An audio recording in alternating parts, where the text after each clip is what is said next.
little more depth than the usual economists on the one hand, on the other hand, up or down, and so forth, as we say, because I think it's important for us to reflect where we are right now and where we may be a few years from now, including, of course, the next fiscal year. First, let's start talking a little bit about the Florida economy. And many of us, whether you're my colleagues, Dave Denslow and others, and the colleagues at Florida Tax Watch and so forth, when we look at the economy, I think most of us were not expecting to have a number of major impacts that have affected our state. In other words, what I like to call a perfect storm in many ways. So if you're looking at it from a cyclical short-term point of view, over the next 12 to 18 months, we have a number of issues that we need to address on a cyclical basis, and then a number of issues on a structural long-term basis that perhaps will be a little more interesting. But I call it a perfect storm in the sense that our state is very energy intensive. Of course, we depend a lot on energy from other states of the Union and overseas, so we are energy sensitive. And the price of energy has a big impact on business activity and consumer spending. And we have seen the recent run-up in energy prices. Now prices have started to stabilize, but certainly that has impacted us relative to our competitiveness and our consumer spending activity, and therefore retail sales, and therefore general revenue, and therefore the state budget, and of course the education budget and the university budget. We also were not expecting to see what happened in the credit markets, and we're credit sensitive too as a state. And that means the supply of credit has a significant impact on our state because we have a very, very large construction sector and consumer sector that depends on credit availability at a reasonable price. And we're now still in the process of adjusting to a financial shock in our system, significant shock in our system. It took Japan, after the mortgage debacle in Japan and the problems in real estate of Japan, 10 to 12 years to get out of this problem on the credit side. If you read the Wall Street Journal yesterday or Bloomberg, as I do every day, you see the impact that now bonds that are backed by credit card payments are having problems. And in many of our markets, we simply do not have a market for mortgage-backed securities and derivatives and structured investment vehicles. So all of that is impacting specifically the state of Florida, again, because we're credit sensitive, energy sensitive. And then finally, one that we know very well is the decline in home prices, as well as the construction impacts that we have seen, and I'll give you some numbers. So it is to no surprise that we have had such a significant decline in the state economy in a short period of time that has surprised most of us and the state economists and most of us in private sector of academia in terms of a slowdown in employment growth, in personal income, and all the retail sales and all the activities that we can derive from that. Just again, Mark told me to be interactive. Otherwise, I'll give you a case of Migo. My eyes glaze over at this hour. This is the graveyard shift here today. What the recent data is telling us is the following. Florida's GDP growth was second fastest in the nation in 2005. Then it has declined sharply in 2007. We declined from strongest among the 10 most populous states to 12th place. And GDP growth has contracted in the first 6 months of 2008. These are estimates from various sources, including our own. If you look at Enterprise Florida, as well as also Wachovia and others, they see a contraction in GDP. That's unheard of in our state of Florida.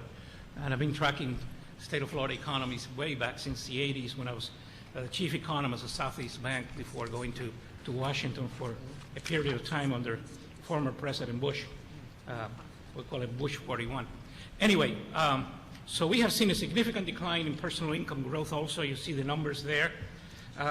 We led the nation for 5 years in a row in payroll jobs expansion, and this is no longer the case. Now our payroll jobs are declining relative to flat U.S., less than 1% growth in the U.S. Population growth averaged 2.6% a year what I used to call developing country standards, perhaps too high, year in 04, 06. And then growth has slowed to 1.8 in 07, and the estimates from both the legislature as well as from the Bureau of Business and Economic Research at UF, 1% or so in this year and next. So therefore, anything that is population-driven in terms of retail sales and other factors that we depend on for revenues of the state has taken a significant impact. Now, from a strategic perspective, is this a cyclical downturn, a severe one, or have we reached a turning point and our potential rate of growth will be slower than in the past? I think that's what we need to answer, because there, or at least provide some light. Otherwise, obviously, because that will impact significantly the state budget and our quality of life of all of us. So has Florida reached a turning point where economic and demographic growth will be much slower than in previous decade? The danger with that kind of downturn that we have is that we make serious policy mistakes. Amendment 5, in my view, will be a serious policy mistake. And we are building into the Constitution a tax swap, if you want to call it, that will be very difficult to get out of in the future. I was the the economist for the Tax and Budget Reform Commission, and using the dynamic REMI model in terms of simulating the impacts, we showed that the state loses significant potential employment and economic growth and competitiveness under Amendment 5. So that in the good intentions of trying to solve a cyclical problem, we may create in the future fundamental problems in our economy. Okay, so is this a cyclical downturn, severe one, or is it a structural problem? And again, with the issue concerning state policies to try to solve the problem quickly so we can get back to growth and the unintended consequences that it can bring. Anyway, Amendment 5 won't really have an impact until 2011, and, although can change expectations well before that. But let me talk a little bit about a few caveats that are required to answer these two strategic questions from your perspective, whether it's a cyclical downturn or a long-term problem. I think my question mark moved there, so I don't know what that means. But anyway, first, we're a pretty large state already. We already have over 18 million people, all of us know that, densely concentrated in coastal and urban areas, subject to significant natural resource problems in terms of water, in terms of hurricanes and other issues too. So we cannot continue growing at 2.5%, 3% a year. We know that. So the issue now is going to be not so much the rate of growth of population, but actually the volume, the actual change, total change in population. And if you depend significantly on rapid population growth, the state of Florida may not offer that opportunity just in the rate of growth, but certainly the volume will be there, although it is changing at a lower pace. Second, the numbers show that we're aging as a nation, as a state compared to the rest of the nation. We have one of the highest, if not the highest, dependency ratios. Although 65 may be the new 50, still compared to other states in the nation, we do have an aging population, except in some of our urban areas. That is a younger population due to international immigration that requires education and requires training. This is critical because as we age as a state, we're going to grow via productivity increase. We're not going to grow through population growth. You know, the two areas of potential growth of an economy are productivity increases and population growth. And productivity increases means value added. And it means talent, and it means, educational excellence, as we've been talking about, educational outcomes that can provide the talent needed to attract the kind of jobs that our people need and the supply of skills that we need all the way from K through 20 up to advanced degrees and PhD degrees. So I think that's an important point, whether we are in a cyclical downturn or whether our policies today will create a turning point where we're going to be growing below potential trend growth in the future, potential growth in the future, decrease our potential growth. The third point I want to make is everybody talks about taxes, and I keep looking at our tax indices relative to the rest of the nation. And yes, we have a problem with the incidence of the property tax in terms of save our homes, those that are not protected by it. But our state, according to the very conservative Tax Foundation, the recent rankings, we do very well in terms of the tax climate. So my question has always been, since we have one of the best overall tax climates in the nation, taking into account the fact that we do have a problem with the incidence of the tax, this is certainly conducive to attracting high-wage industries and higher-income individuals. Again, the key is to be able to create the standard of living and the supply of skilled labor and human resources that such high-wage industries demand. We also, by the way, have fiscal capacity. If we look ourselves relative to our competitors, sometimes as Floridians, we tend to think that we're in a world of our own, but there are other states out there in which we're competing significantly for high-wage jobs. And being a member of the Board of Enterprise Florida, we have that on a constant basis, that struggle to attract, retain, and expand high-value-added clusters into our state.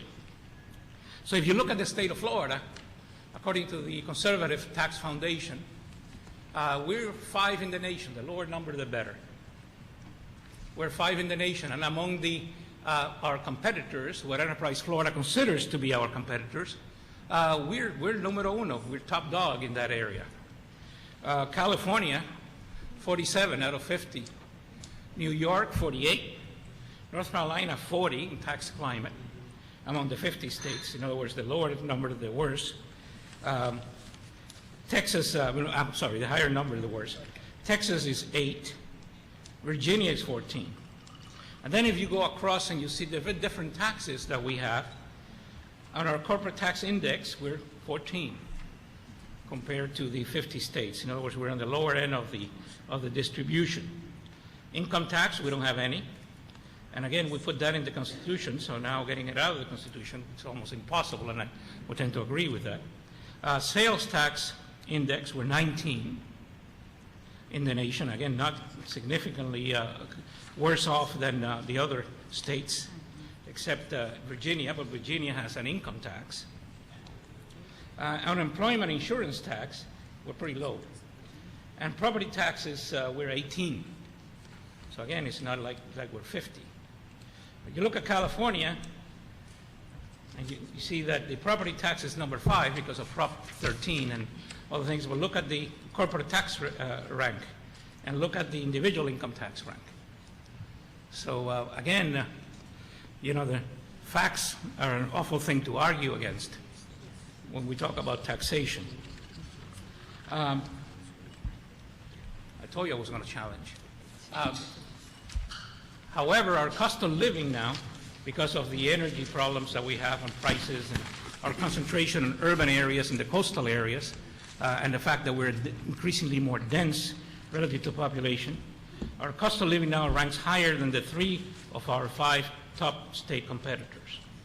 And this is the latest rankings from the Council for Community and Economic Research. That doesn't include, by the way, the insurance payments.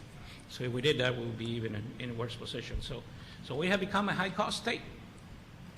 The issue is now, can we become a high-productivity state?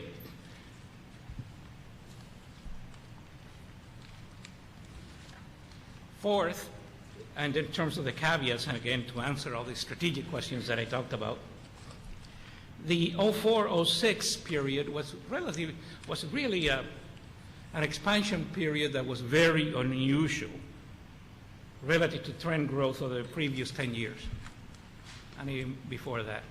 So if you're thinking we're going to go back to 04-06 pretty soon, it doesn't look like it at all. Per capita personal income grew at a trend 3.9% annually between 93 and 03 versus 6.15% annually in the unusual period of 04-06.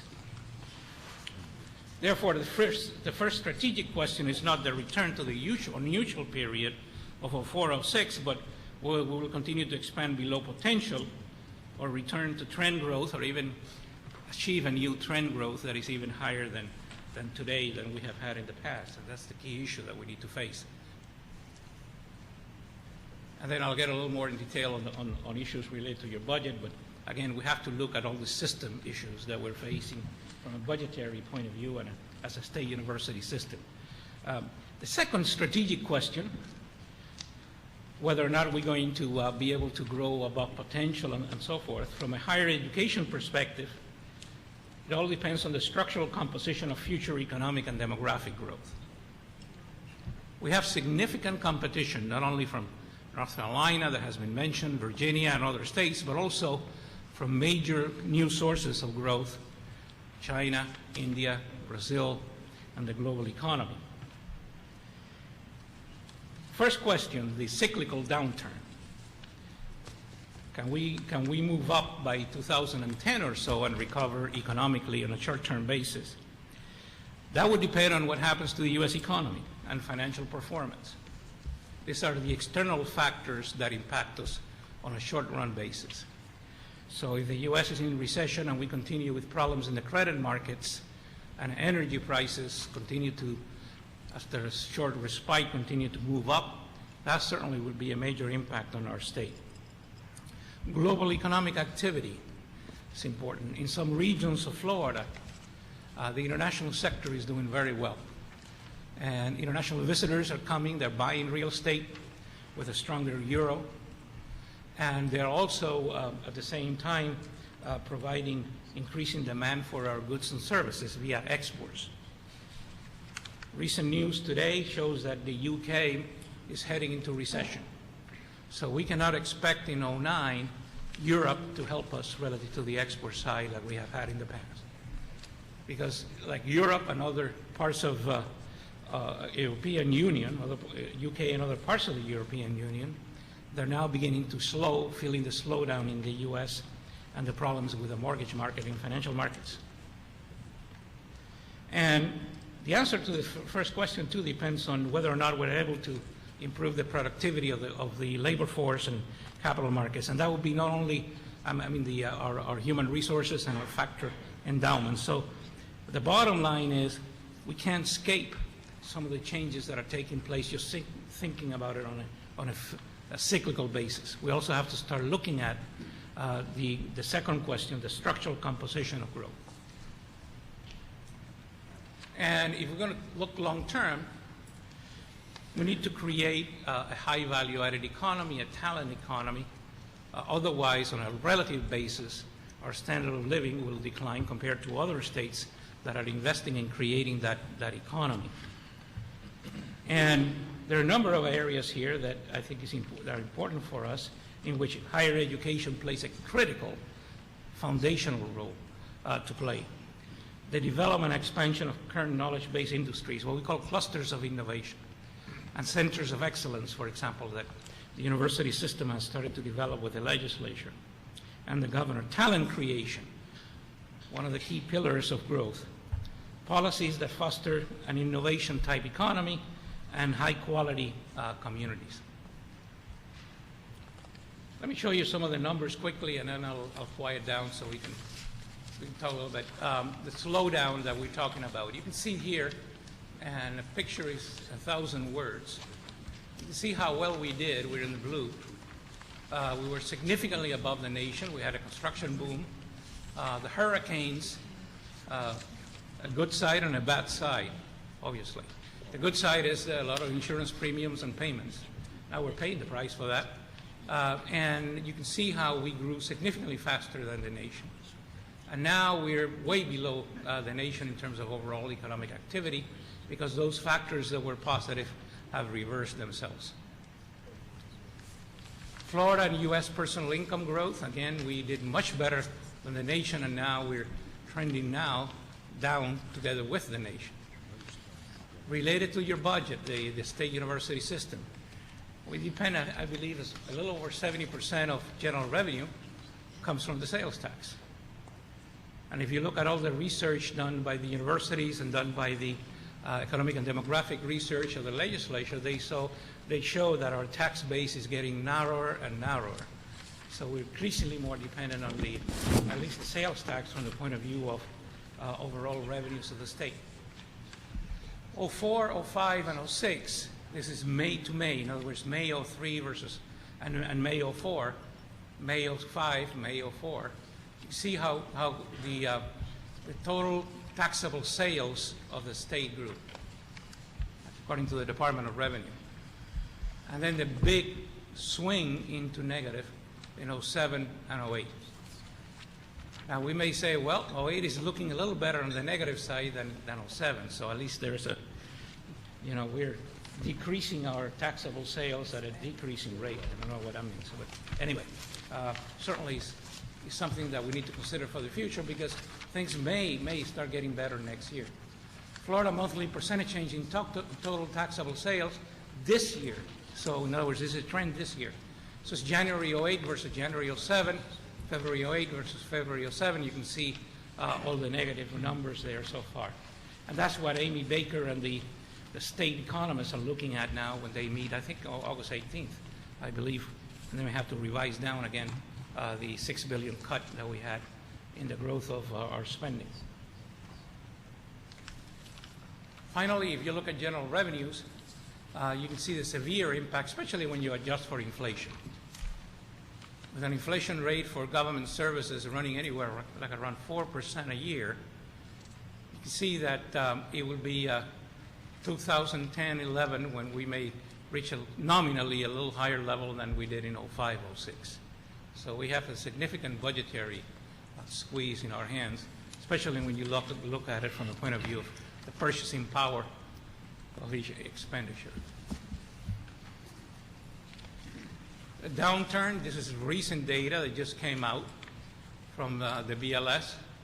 It shows that from being number one in terms of payroll employment growth, not payroll, but non-ag employment by large population states, from being number one very recently, we're now number 9, slightly ahead of Michigan in terms of the over the year change, June 07, June 08, in ag employment. If you look at it in terms of absolute decline, the absolute level, we're below Michigan and below the District of Columbia. That's why we're number 51 there. 78,100 jobs lost June to June. So let me give you some concluding observations, as I promised Mark that I will be as brief as an economist can be. Florida is currently experiencing a severe economic downturn. And in my view, we'll get out of that economic downturn as long as we have an improvement in the U.S. economy, in the credit markets, like everybody expects to, with an easy monetary policy and the changes that may take place in the global economy, but not until probably the latter part of 2009 or the year 2010. Now, the severity of this recession depends on the specific regions of the state. And I find the same thing in terms of so that's why the National Bureau of Economic Research, at least until today, has not called this a national recession. Because there are some states that are doing very well. Texas is seeing an employment growth of 2.4%, Wyoming, Colorado, the oil patch in that area, and other states are showing negative growth. In the state of Florida, Southwest Florida, in terms of taxable retail sales, show significant declines versus Orlando, Orange County area, Southeast Florida, for example. According to the state economists, economic recovery could start in late 2009. I'm not going to argue against that from a cyclical point of view. But growth is unlikely to return to the unusual strong expansion experienced in 04-06. The factors that led to that unusual expansion are simply not there at this time. Long term, our state faces significant challenges to create what Enterprise Florida calls a knowledge-based economy. I think you've heard that time and time again, so how are we going to do that? That's the key issue. I do find in my time that I spend with Governor Bush in Tallahassee in charge of trade, tourism, and economic development, and also as chair of his Council of Economic Advisors for a number of years until the end of '06, and then working with Governor Christ as his advisor during the transition. I do find when I talk around the state is that what Dr. Maidike said very ably at the lunch with Peter Rummel, basically you can even bring in one stage higher and said, what do we want to be as a state when we grow up?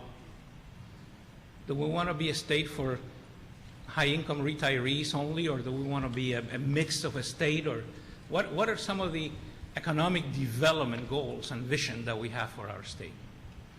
Because from there, you can then derive the policies and the investments that will be needed.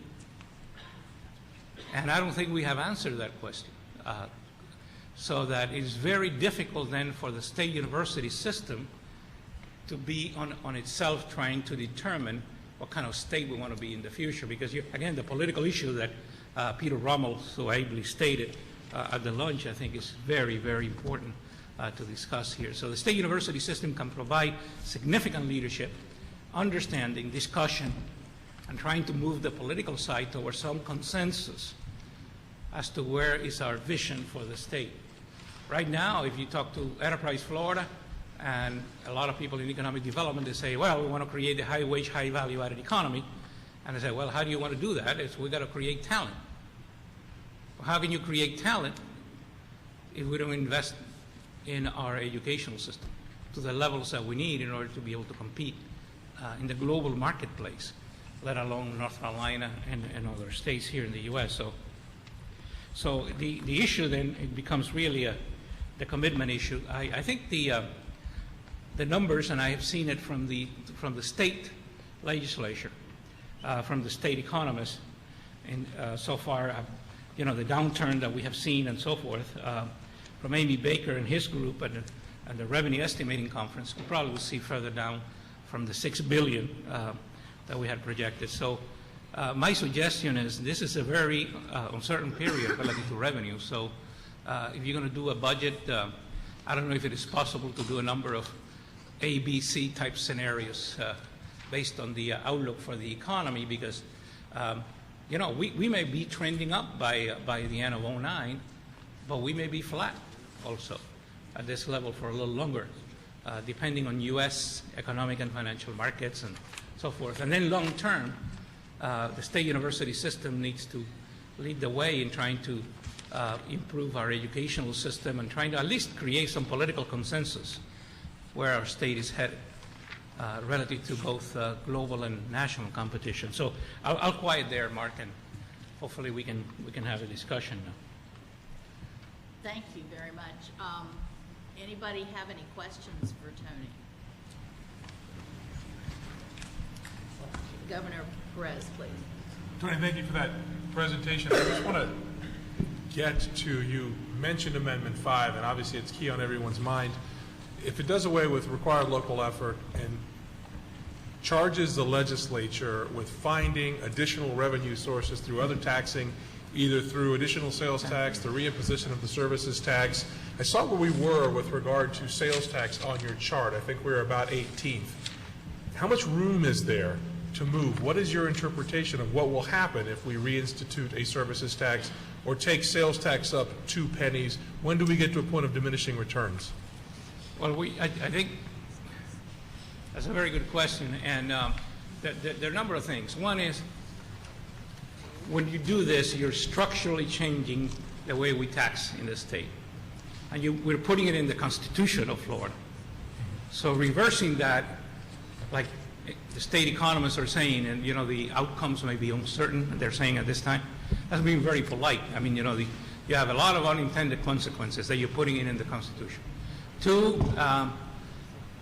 you talk to Florida Tax Watch, you talk to most economists in our state, their own simulations that we did for the Tax and Budget Reform Commission, they all show that we lose competitiveness and dynamism.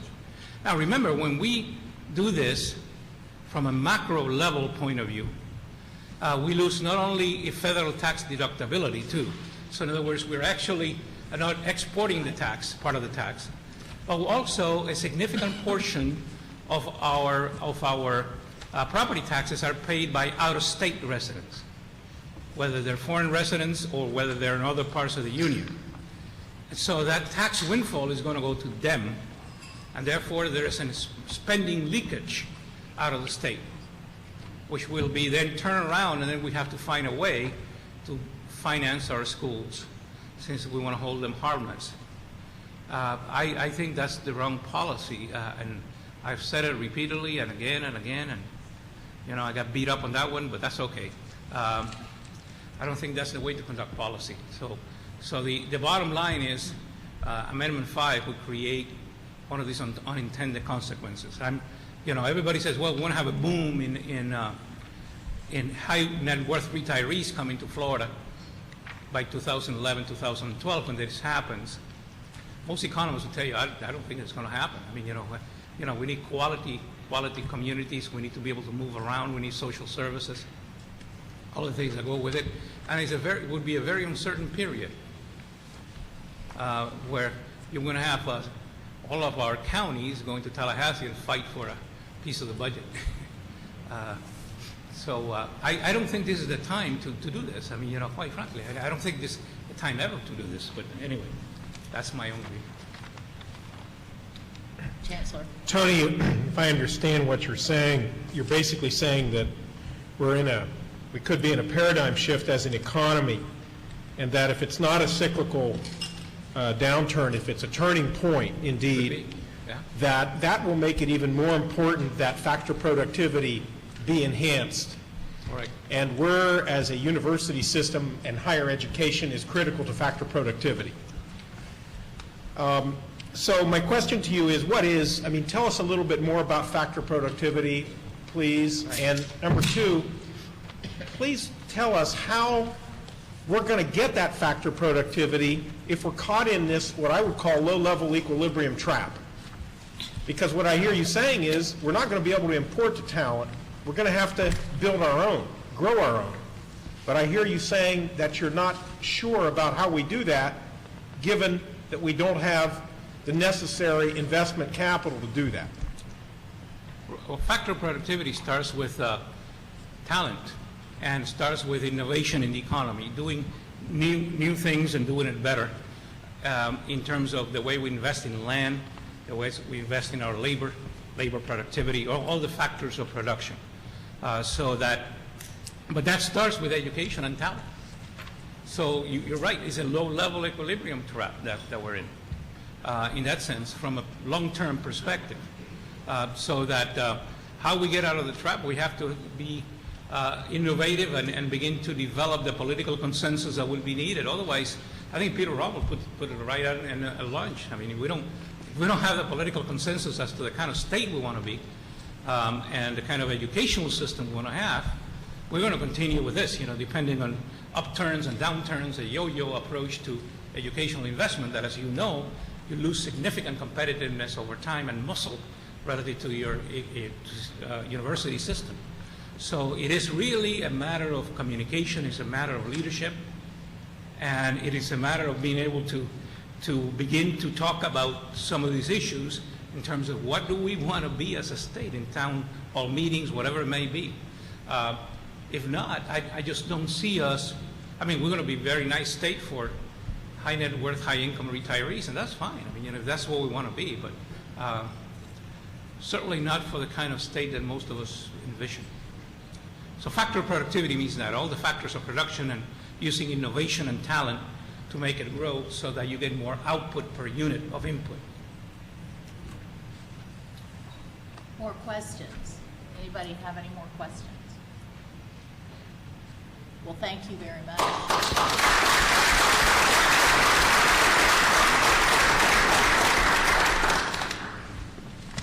I'm going to now turn the program over to Governor Tico Perez, who is the chair of our Budget and Finance Committee, and we're going to go right into our budget workshop.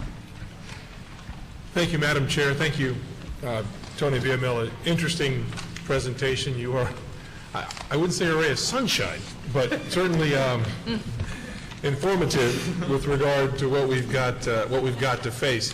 What we're going to do at this budget workshop is Tim Jones is going to make a presentation for us a little more micro, as the factors that Tony just talked about impact the state and the state budget. We're now taking it down to the SUS in our own state budgeting system with regard to the universities. Tim's going to talk about that. Then we're going to take a macro view. After we have that conversation, we're going to take a macro view at the budget proposal that we are putting together that we'll be discussing at the budget committee meeting tomorrow. Again, this afternoon is a workshop. It is all macro. We're happy to answer questions, take questions. Obviously, no decisions will be made until tomorrow's budget meeting when we start the dialogue. So without further ado, our own ray of sunshine, Tim Jones. Thank you, Governor Perez. It seems like anytime I get up here, I have nothing good to say. I'll let you be the judge of that today. Let's jump right into presentation. It's really kind of three small presentations rolled into one. I'm going to get some assistance here from one of our university folks in just a few minutes. But this morning we heard from Senator King about the state's budget. Tim, can you get closer to that mic? Is this a little better? Yes. I hate for you to have to bend over. Well, I'll make do. This morning we heard from Senator King about the state's budget, and here is the state budget at a very high level. You can see it's about $6 billion less than it was 1 year ago, based on actions that the legislature has had to take regarding the downturn in the economy. Education makes up about 32% of the budget, with health and human services making up about 35% of the budget. For the first time in a long time, health and human services has overtaken education in its proportionate share of the revenue. And this includes all fund sources for operating and fixed capital outlay. Let's just take a look at the operating side of it, because this is the piece we're interested in, since the university system gets its operating revenue from GR and lottery. And you can see that education gets more than half of the available GR and lottery. Just look at education alone. The university system receives less than 20% of GR and lottery funds. And we just heard a presentation on the economy, and this is similar to what Tony had shown. This is the state operating funds projections. As he mentioned, there is a revenue estimating conference made up of economists from the House, the Senate, and the governor's office that meet periodically to set the projections to help the legislature and the governor build their budget. And these are the projections from March. And we've already heard discussions about the continued decline in revenue for the current year, so we expect 08-09 to decrease, and we heard Senator King say this morning it could be as much as $1.5 billion. How the legislature decides to handle that reduction will be something that they'll need to work out over the next few months. It can either be through additional budget cuts, or it could be through the governor dipping into reserves to kind of bridge the gap for this year and hope that things turn around for next year. But more than likely, we've heard that it will not turn around in 9-10. So in the short term, we do know that there will be another increase in the current year budget. You've heard discussion about the impact of Amendment 5. And currently, there's no new revenue streams planned to help offset these reductions. There is one ray of sunshine, and that's regarding our public education capital outlay funding.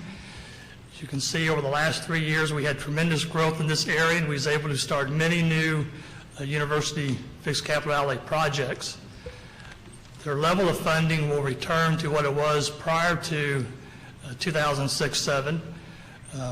Not as good as it has been, but at least it's not declining like our general revenue has been declining. So now let's take a look at the state university system budget. The state university system is a very large enterprise, $8.5 billion last year. Education in general makes up about 43% of our budget. And education in general is where the main focus of our universities exists in educating our students. We have contracts and grants make up about 20% of our budget. Now, these are federal grants, and they can also be state and local grants or private foundation grants. But these grants are restricted to the intended purpose of the grant. So you can't use these dollars really to fund education in general enterprises. Auxiliaries make up about 11%. These are your housing and parking, print shop, technology enterprises, and those revenues, go back into funding those enterprises, paying the debt service on bonds for the housing and parking facilities. Then we have local funds consisting of financial aid, and those are maybe your Pell Grants, student loans. We have student activities, athletics, all dedicated sources of revenue for specific purposes. And finally, we have faculty practice revenues, which exist at those institutions that have medical schools or dental programs or vet medicine programs. Just looking at the education in general funding for the last 5 years, you can see that we have grown. We have received additional support from our legislature. And historically, the state provides about 70% of the funds that we need for education in general purposes. And the students contribute about 30%, which has gone up to 33% in the current year. Now remember, we do have Bright Futures program, which offsets some of the tuition that students pay. When you factor in Bright Futures, the state ends up contributing about 80% of our E&G funds. So that's the real dilemma when we have issues relating to a decline in revenues for lottery and sales taxes. Where do the universities invest their funds? More than 60% of it goes into instruction and faculty research areas, with additional dollars going into support areas like libraries, plant operations and maintenance, student services, which would include your financial aid, your guidance offices, and admissions, administration and support areas, your financial systems, your student systems, along with your general administration. We do have some universities who operate museums or radio and TV stations as part of their missions. And then we have extension services provided by IFAS. We talked a little bit about this in our strategies for dealing with the budget, but our per student funding has continuously declined over the last couple of years. And you can see here that really the downturns in our per student funding coincide with the downturns in the economy from the early 90s, once again after 9/11, and then the downturn we've experienced the last couple of years. How does our per student funding compare on a regional basis? The Southern Regional Education Board collects data on 16 southeastern states, and you can see where Florida ranks about 10th among those states, with North Carolina 4th. And you'll notice the red line going across. That's right at the top of where the state appropriations are for Florida. And you can see there's only 3 states that are at or above that line: Maryland, North Carolina, and Florida. So we rank very high again in state appropriations. But you look at the light blue bar, we're very low in tuition, which drags our per student funding down. Where do we rank nationally? According to IPED's data, we're around 40th. And you can see where North Carolina ranks, much higher. And once again, you can see where appropriations fit in and student tuition. Yet with low per student funding we rank very high in graduation rates, 4th in southeastern states and well above the U.S. average. So we do get the most bang for our buck when it comes to educating our students with the dollars that we have. We also know that per capita income has a direct correlation with the number of our citizens who have degrees. And you can see Florida's kind of in the middle of the pack on this graph. We have a long ways to go if we wanted to get up to some of our northeastern states, Maryland, New Jersey, Connecticut. One of the goals of the Board of Governors is to increase the number of degrees. And you can see here what our actual degree production was last year, what our goals are for 2012-13 as we move to graduate more students, to help our business partners, and improve the state's economy. Any questions before I move on to the 2009-10 budget? Governor Parker. Tim, on the slide that dealt with the smaller grouping of states where the Florida's per FTE student funding ranks, is there any logic to, I guess, the grouping of that particular set of states? Because I'm trying to figure out, I'm wondering why it is that we were put into that grouping when this analysis was completed. The Southern Regional Education Board is a cooperative board of 16 southeastern states. There is a statutory requirement that we be a member of that. As part of that membership, we have say in some of the educational activities that go on, and we work with the region to address those educational issues. So it's through that mechanism that sometimes we look at the SREB data to see where we rank in the Southeast. Chancellor? Tim, if you please go to the slide, educated states have higher income. Many of you haven't seen that slide before. That's a new one. And I'd like to point out that if Florida were to have in the average of, say, 33 or 34% of their adult population, which would be the Virginias, the New Jerseys, the Marylands, with a degree, that would be a $200 billion annual increase in state income. So that would put our economy at around $800 billion rather than $600 billion. And one of the challenges that we have as a state is that we don't really know